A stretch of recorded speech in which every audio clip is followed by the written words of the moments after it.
Is it cheating if I follow a guy I'm attracted to? Hell yeah, what you mean? Is it cheating if I follow a guy at all? Yeah, what you mean? What if it's just my homeboy? Homeboys is cool. Don't justify that, because I'm not justifying it for No, your I'm homeboy. saying, I'm not justifying okay, it for that's I don't cool, give a but shit. your No, I don't homeboy, know, because like, if I done why I met, got homeboys? if I done met him, if I done met it's your a new homeboy I just met at the club. Oh, well, no, that's different. Like, when you say it like that, then hell nah.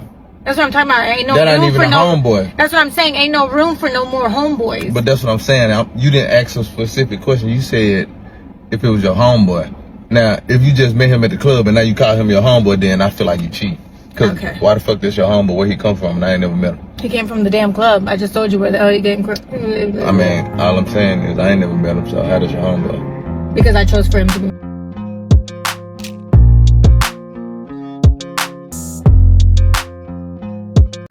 A North Texas couple gained thousands of followers on social media, but now one is accused of trying to kill the other. You're not kissing me.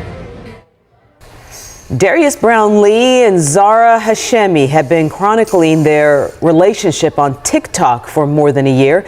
They have more than 150,000 followers, but something happened early Friday morning.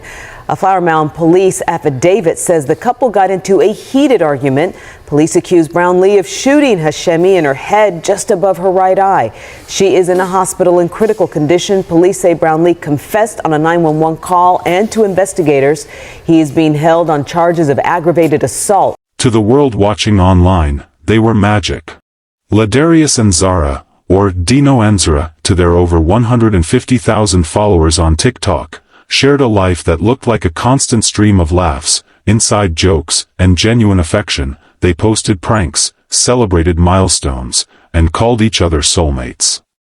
Fans adored their connection, feeling like they had a window into a fun, loving relationship.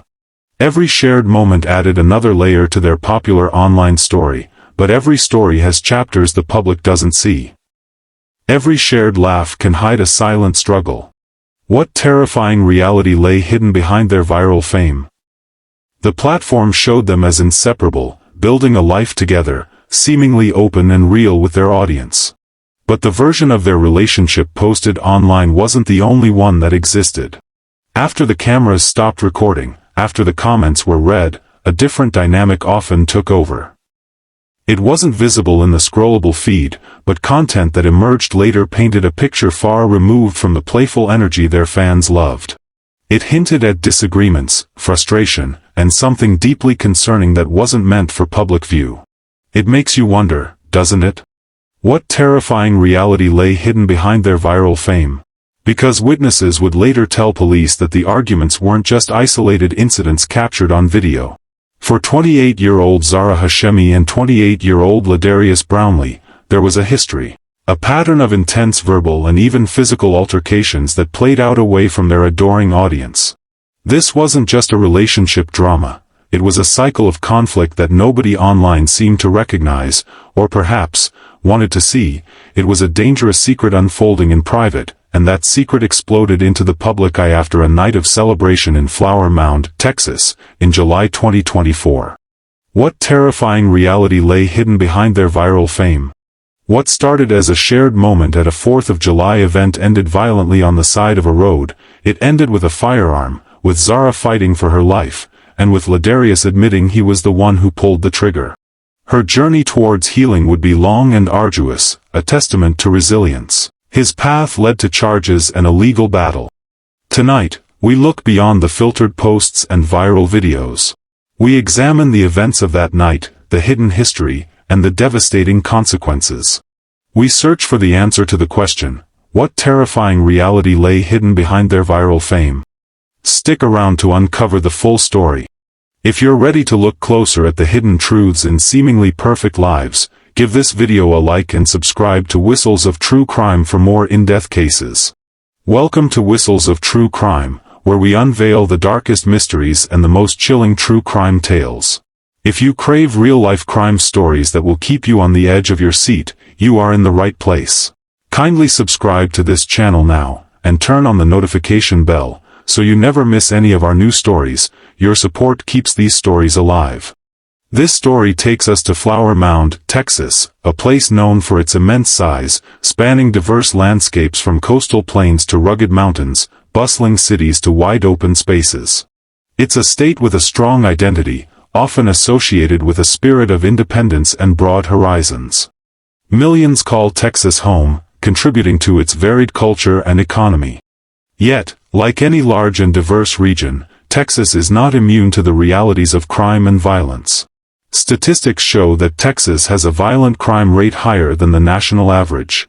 The presence of firearms is also a factor. Data indicates a rate of gun deaths that exceeds the national rate, encompassing both homicides and suicides.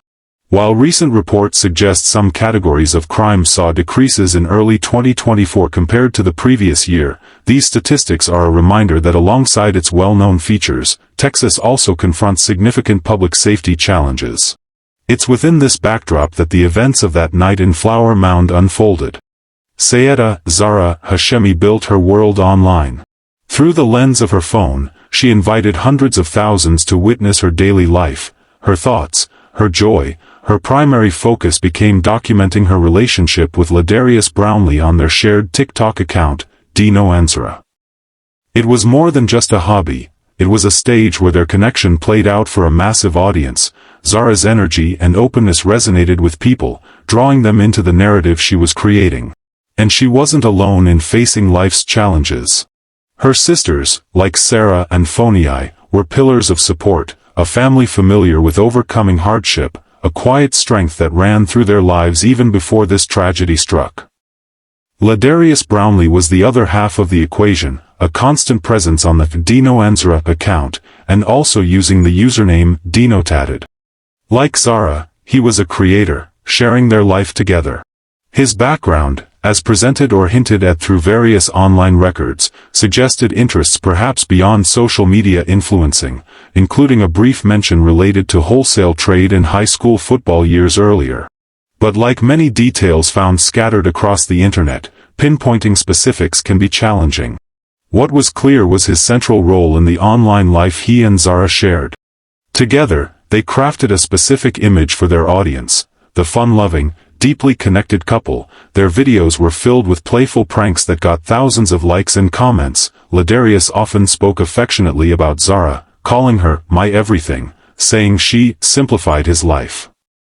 They publicly embraced the label of soulmates. Their shared content was designed to portray an idyllic partnership, a relationship that felt aspirational and genuine to the viewers scrolling through their feeds. They built a brand on mutual affection and light-hearted moments, showing the world what appeared to be a perfect match, one digital post at a time. Can you consider sharing your relationship with the public? Share your thoughts in the comments below. While their followers saw a relationship built on laughter and affection, the reality of what happened between Zahra and Ladarius when the cameras weren't rolling was drastically different. It wasn't until after the events of that July night that other content, previously just part of their extensive online history, began to circulate differently. These were not the playful pranks or declarations of love. These were glimpses into a much more troubled connection, revealing moments that painted a starkly contrasting picture to the one they presented to the world. These particular videos, viewed in retrospect, showed a different side to their interactions. One appeared to depict Ladarius physically restraining Zahra. Others captured intense arguments, moments where Zahra seemed visibly upset or irritated. One video recorded Ladarius yelling at Zahra, instructing her forcefully to leave. These instances were jarring against the backdrop of their soulmate narrative, suggesting conflict ran deeper than casual disagreements. They were moments viewers hadn't paid close attention to before, or perhaps dismissed, that now carried significant weight, and this darker portrayal wasn't based solely on interpreting short videos. The truth about their relationship was corroborated by crucial evidence gathered by law enforcement. According to the police affidavit, individuals who were physically present with Zahra and Ladarius provided vital testimony. They confirmed that the couple had a history, a consistent pattern of both intense verbal disputes and physical altercations. This information from people who witnessed their interactions away from the online stage solidified that the cheerful performance was just that, a performance. The contrast was striking. On one hand, a couple broadcasting their affection to over 100,000 people. On the other, a relationship marred by confirmed incidents of verbal and physical conflict. How could such a history of turbulence remain hidden behind such a public display of connection? It highlights the distance that can exist between the image someone projects and the reality of their private life. This history of volatility revealed a relationship far more dangerous than any online follower could have suspected. But even with this knowledge of past conflicts, nothing could prepare anyone for how drastically, and how fatally, the tension between Zahra and Ladarius would erupt on one particular night in July. You know how you be always saying like, damn, you be wearing that, you be wearing this, you look like a thought, come here. Like everybody's gonna be like, oh my god, my woman is a thought. Like you're so worried about what everybody else is saying, right? So what if a man walks by with a beautiful ass, sexy ass woman? Are you thinking like, oh, damn, his woman is a thought? Or are you thinking like, oh, damn, his woman is so beautiful. He's so blessed to have her. I'm not going to say nothing because I'm not thinking about his woman. Why are you not thinking about his woman? Because I'm thinking about how much of a thought my woman is. You're thinking about how much of a thought I am? Yeah. Well, then why are you with me? She got thoughtish ways. You're irritating me. Am I? Yes. I'm irritating you? Yes.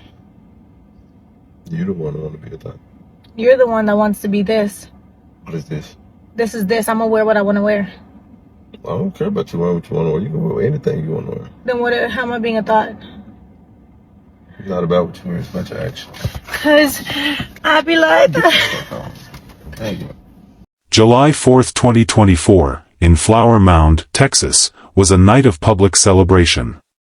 Residents gathered for the Independence Fest in Bakersfield Park, enjoying the kind of communal joy that defines summer holidays.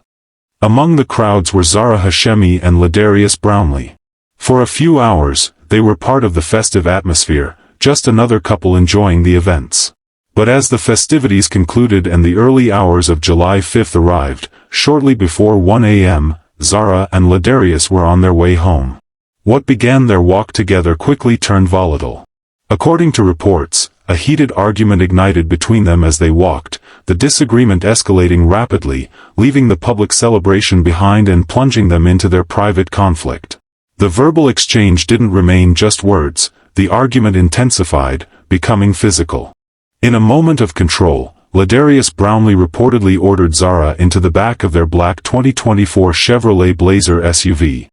Despite the ongoing conflict, he compelled her into the vehicle, taking their dispute off the street and into a more confined space. Even inside the moving SUV, the argument continued unabated.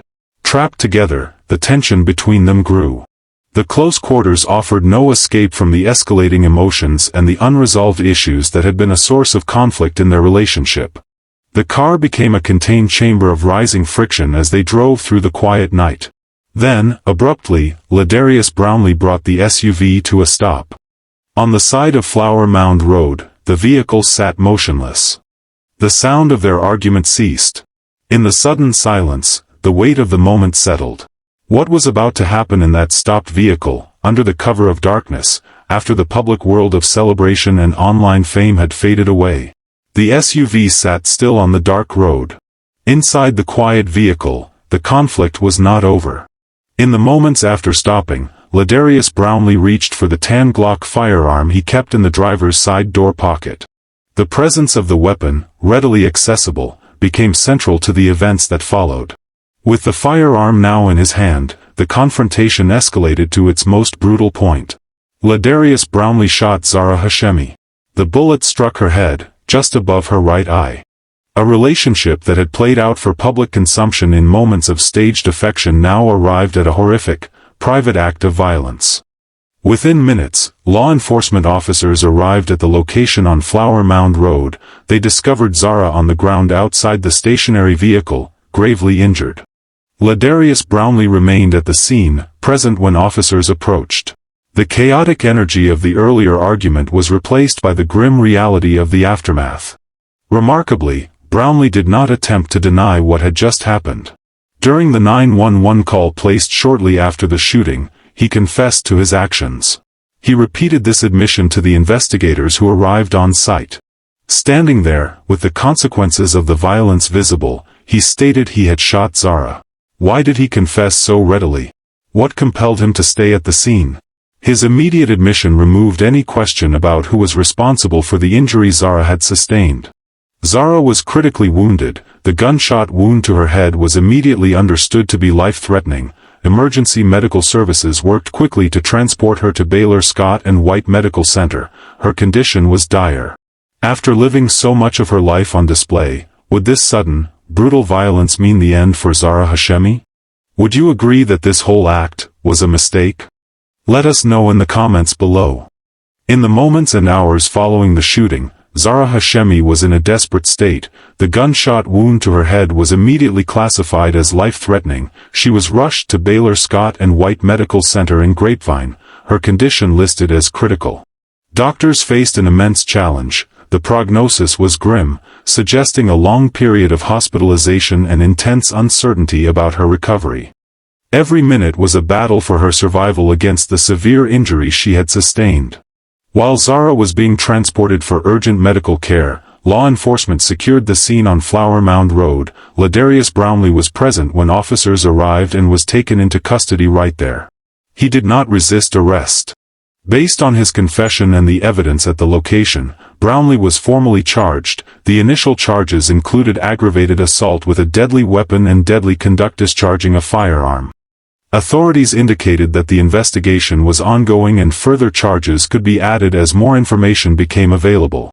As Zahra fought for her life, her family rallied around her. Her sisters, Sarah and Fonai, became crucial voices, using social media platforms like Instagram and TikTok to provide updates on Zahra's condition to concerned friends and followers. They shared moments of hope and pleaded for privacy regarding the specific details of Zahra's relationship with Brownlee, a difficult balance given their existing online presence and the public nature of the crime. To help cover the immense medical expenses ahead, Sarah initiated a GoFundMe campaign, a clear demonstration of their determination to support Zahra through the arduous journey ahead. Zahra's story, tragically projected into the public eye, underscores a brutal reality faced by too many away from any cameras or online profiles. It highlights the devastating consequences of violence within relationships, consequences that extend far beyond the initial physical harm. This story underscores the harsh realities of domestic violence. If you find this case impactful and believe it's important to bring these issues into the light, kindly share this video. Sharing can help raise awareness and support victims and survivors who are fighting their own battles. While Zahra's life hung in the balance, beginning a long and uncertain path towards recovery in the hospital, the legal process against Ladarius Brownlee had commenced. The state's pursuit of justice had begun, running parallel to Zahra's fight for survival. Against the initial grim outlook, Sayeda Zahra Hashemi survived. The life-threatening gunshot wound, which left her in critical condition, did not claim her life. Her survival was a powerful turn in a story that began with such violence, a testament to her strength and the medical care she received. But surviving was only the first step in an immense challenge. The traumatic brain injury Zahra suffered had a profound impact. Her recovery required her to begin relearning fundamental abilities many take for granted, things like sitting up on her own, walking, and even speaking. Her rehabilitation is a long, difficult process, demanding significant effort and resilience each day. Updates from her family show moments of progress, but the journey is ongoing and demanding, a constant fight to regain what was lost that night. Meanwhile, the legal process against Ladarius Brownlee continued. Following his arrest and confession, he was held on a substantial bond, set at over $800,000. This high amount reflected the serious nature of the charges he faced: aggravated assault with a deadly weapon and deadly conduct. The legal system began its course, weighing the events of that night. A point of complexity emerged in the legal proceedings. While investigators concluded the shooting happened during a heated argument, reports surfaced stating Brownlee entered a plea where he claimed the shooting was accidental, asserting the firearm discharged unintentionally. This presented a significant difference in the narrative of what occurred. Was it an intentional act during a dispute, or a tragic accident? Once criminal charges are filed, the case becomes a matter between the state and the defendant. The district attorney's office holds the authority to determine the final charges and any potential plea agreements. While the victim's perspective is considered in these decisions, the ultimate authority rests with the prosecution and the court system to decide the case's legal resolution. For those following the case publicly, the final outcome of the legal proceedings for Ladarius Brownlee has presented some uncertainty. While he faced serious charges and a high bond, later reports offered conflicting information, with mentions of possible probation or release. Ascertaining the definitive legal resolution from public records can be challenging, leaving questions about the final consequences Brownlee faced. As Zahra continues her incredibly difficult and long fight towards recovery, questions linger about the conclusion of the legal case against the man who shot her. What did the final outcome look like, and what does it say about justice in a case like this? Drop your theories in the comments below. I ain't gonna say too much, but if you didn't know, I ain't had my nails done in 3 months. I slept on myself.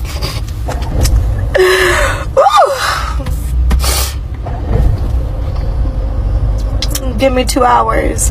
I'm gonna be a hoe. New. The story of Zahra Hashemi and Ladarius Brownlee began in the bright, public world of social media fame, a world of filters and curated moments. But as we've seen, that carefully presented image concealed a reality marked by conflict and danger. Zahra's experience reveals how different a relationship behind closed doors can be compared to its public face, especially when shared online. Her story holds difficult, yet vital lessons. It highlights the critical danger of domestic violence, which often exists and hidden from view, regardless of how a relationship appears on the surface.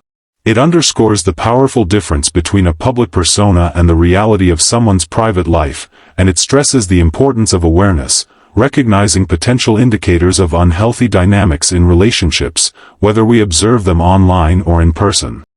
Zahra's fight shows why paying attention and understanding the signs matters. This case gained significant public attention, partly because of Zahra and Ladarius's established online presence. It is a reflection of the digital age we live in, where personal tragedies, even those born from private conflict, can quickly become known to a wide audience, prompting widespread discussion and concern. Zahra continues her arduous journey towards recovery, displaying remarkable strength in the face of devastating injury. Her survival and ongoing fight are powerful reminders of human resilience. Her experience urges us all to look closer, to consider the complexities beneath the surface, and to carry forward the awareness this case brings to light. Thank you for watching and considering Zahra's story. If you found this case impactful and believe it's important to understand the realities behind the public view, please consider subscribing to Whistles of True Crime for more stories that examine real events and the vital lessons they offer. What are your thoughts on the difference between online appearances and real-life relationships in this case?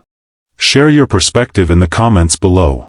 And if you feel this story can help educate others, kindly give the video a like and share it. Your engagement helps bring these important cases and their lessons to a wider audience. We wish Zahra a speedy recovery and we wish her good health and a happy life. Thank you for watching. More answers waiting to be discovered. Don't forget to like this video, subscribe to this channel, and turn on the notification bell. Stay informed, stay vigilant, and above all, stay safe. See you on our next video.